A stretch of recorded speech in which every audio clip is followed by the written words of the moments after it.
E aí pessoal, Kid Simon aqui com vocês mais uma vez aqui para o canal da Player ID. E hoje eu vou falar de um assunto bem complicado que muitos de vocês têm dúvidas, seguindo aí o nosso especial de como montar o seu PC. Hoje é refrigeração, beleza?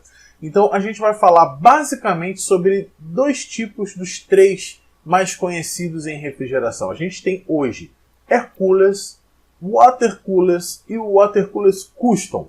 Water Coolers Custom, por ser, como o próprio nome diz, uma refrigeração em água customizada, eu não vou abordar tanto. Óbvio, cada coisa customizada tem um rendimento completamente diferente, o preço é muito diferente. Então já de cara, se você quer falar sobre o Water Cooler Custom, não vai ser nesse vídeo, deixa aí nos comentários se você quer sobre isso, a gente vê o que a gente pode fazer mais à frente, ok?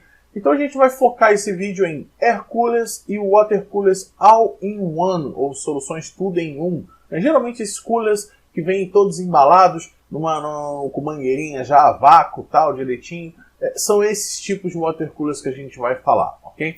Primeiro de tudo a gente precisa entender, óbvio, para que a gente precisa de uma solução de refrigeração. A gente tem normalmente os fãs que vêm, os coolers, né, Cooler Box, que vem tanto nos processadores AMD quanto nos processadores Intel. Aqui na minha mão, óbvio, essa fitinha aqui foi eu que coloquei só para fazer uma questão de enfeite, né? É um dissipador da AMD. Tá? Isso não é... Hoje eles são um pouquinho maiores, mas não tanto. Acho que é mais ou menos isso aqui assim, ó, essa altura aqui. Mas é basicamente isso aqui. É um cooler box da AMD. E da Intel também não é tão diferente. Da Intel até mais ou menos isso aqui é redondinho, tá? Então isso aqui é toda a dissipação que vem por padrão de fábrica, tanto da AMD quanto da Intel. E a gente tem o seguinte pensamento: quando você compra uma máquina, principalmente com a intenção de games, né, de usar ela em jogos, você quer utilizar o máximo dela. Essa, por exemplo, é a premissa aqui no nosso canal desse quadro, né? Então você vai comprar para utilizar todo o potencial dessa máquina. E quanto mais quente a sua máquina está, o seu processador está, a sua placa de vídeo, etc., menor é o desempenho final dela. Então ela não vai conseguir entregar tanta coisa por conta dela estar mais quente. Então, para isso a gente tem aí Air Coolers e Water Coolers que prometem diminuir a temperatura, seja do seu processador, ou seja do processador e da placa de vídeo, no caso dos Water Coolers principalmente, né? Eles também diminuem a parte da placa de vídeo. Não é tão comum a gente ver usuários normais com esse tipo de solução de refrigeração. Geralmente é a galera mais hardcore, né, que faz overclock de placa de vídeo no talo lá, que usa essa galerinha na água, que se chama, né, colocando um water cooler. Mas existe essa possibilidade, a gente não vai abordar em detalhes ela aqui, mas só para você saber. Então, quando você refrigera todas essas peças, elas tendem a conseguir melhorar no seu overclock e, por consequência, dar mais resultados. Ou, mesmo que você não overclock elas vão ficar mais estáveis. Quanto mais quente, mais instáveis elas ficam. Então, nem sempre o resultado obtido é dos melhores, ok? Então, a gente vai definir aí, vamos começar pelos Water Coolers, ok? Eu tenho aqui, por exemplo, uma caixinha aqui do H100, que é o Water Cooler que está aqui na minha máquina atualmente, tá? Ele é um water cooler, não é novo, ok? Já não é uma solução nova, já tem umas 2 gerações aí atrás dele, mas ele me supre. Então ele tem a característica, por exemplo, de ser um water cooler de 240 mm, ou seja, ele tem 2 fãs, né? dois ventiladores, né? 2 ventoinhas, né? Ventiladores para ficar mais bonitinho, né? De 120 mm, de 12 centímetros, né? Por padrão. Vou mostrar para vocês um fã já para vocês poderem ver.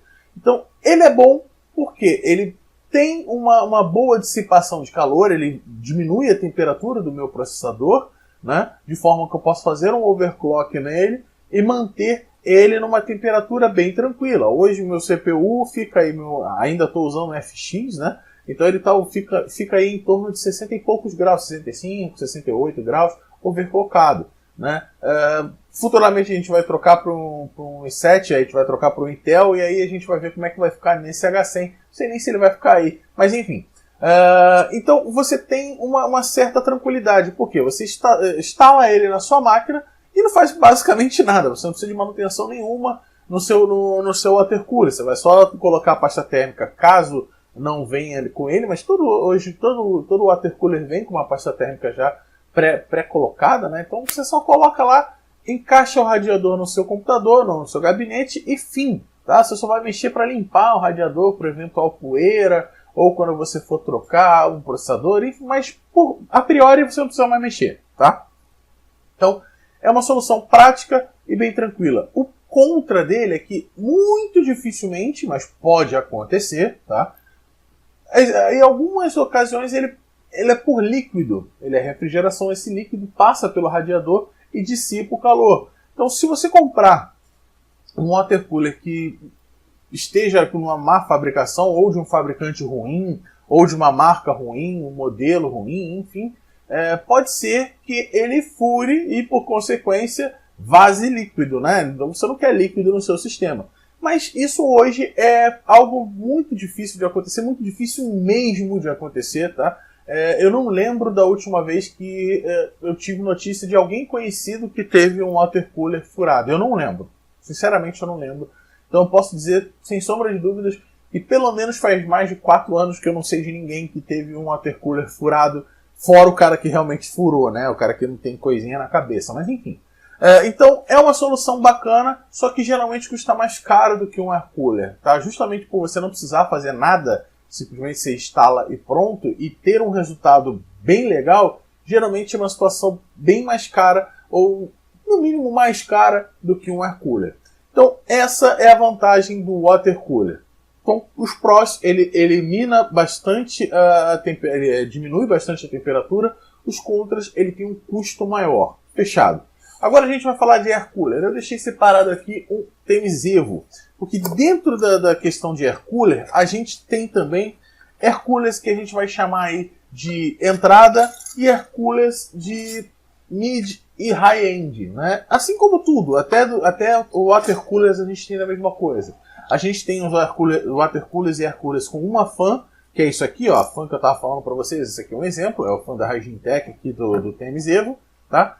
Cada fan dessa aqui, em teoria, tanto no water cooler quanto no air cooler, né, em teoria diminui mais a temperatura. Quanto maior a quantidade de fãs, menor a temperatura. Óbvio, chega num determinado momento, não adianta você colocar 70 fãs num water cooler, porque aí já não faz diferença nenhuma. Tá? Mas, assim, geralmente é uma fã, 2 fãs, 3, 4 fãs. É uma situação padrão. Mais do que isso já começa quase a não fazer diferença. Passou de 6, praticamente não faz diferença. Tá? E 6 é só nos casos em que temos aqueles air coolers com 3 fãs, que aí você coloca 3 em cima, 3 embaixo, que é o que a gente chama de push-pull, né? Uma circulação melhor de ar. Não dá tempo de eu explicar aqui nesse vídeo para ficar muito longo, mas procura push-pull no Google, você vai entender. Então você vai, só resumindo rapidinho, você coloca uma fan jogando para cima e uma fan embaixo do outro radiador também jogando para cima. Mais ar expelindo o ar quente para fora, então por isso você tem melhor resultado. Resumindo, é isso. Se você quiser saber mais, Google ou pede o vídeo que a gente faz aqui para você.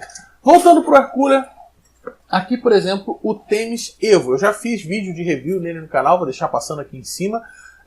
Esse cara aqui, ó, a diferença de dissipação do cooler box padrão da AMD para um cara que você compra. E esse cara aqui é um nível de entrada, ele nem é o high-end, nem é o topo de linha, tá? Mas ele é muito eficiente. Então aqui é a questão. Nos air coolers, você precisa entender o seguinte: geralmente, óbvio, toda regra tem sua exceção, tá? Mas geralmente, quanto maior o dissipador dele, as aletas dele, as aletas são essas camadinhas que vocês estão vendo aqui, tá? Vazadas de um lado para o outro, justamente para poder passar o ar e dissipar. Quanto maior isso aqui, maior a dissipação, do mesmo jeito que quanto maior a quantidade de heat pipes, heat sinks, né, essas ligaçõezinhas aqui que vocês estão vendo, geralmente, quanto maior e mais numerosas, melhor. Geralmente é isso, tá? Fora uma exceção ou outra, é um material que a galera coloca alumínio, outras colocam vão de níquel, enfim, cada fabricante tem uma especificação. Mas para que você tenha uma noção, geralmente, quanto maior, melhor. Geralmente. A partir disso, esse cara aqui, por exemplo, é um cara de entrada. Para você ter uma noção de custo, tá? Geralmente esse cara aqui vai custar algo em torno aí de quase metade, às vezes até metade do valor de um water cooler. Então ele fica aí numa faixa aí de cento e poucos reais. Não chega a 150. Dificilmente vai passar aí vai chegar a 200 reais esse cara aqui. Lembrando que a gente está em 2017. Tá? Então eu não sei se você está vendo esse vídeo no futuro e de repente os preços já são diferentes. Então por isso eu estou dando até uma noção de fração. Geralmente um air cooler de entrada como esse vai custar metade mais ou menos do valor de um water cooler de entrada ou de repente até de mid, ok? Então vale a pena. E você tem, óbvio, air coolers maiores. Tem air coolers, por exemplo, como eu fiz do TMZ, do Tizes, também tem review dele no canal, você pode procurar. O bicho é desse tamanho aqui, é gigante. Né? Então qual é a utilidade do air cooler?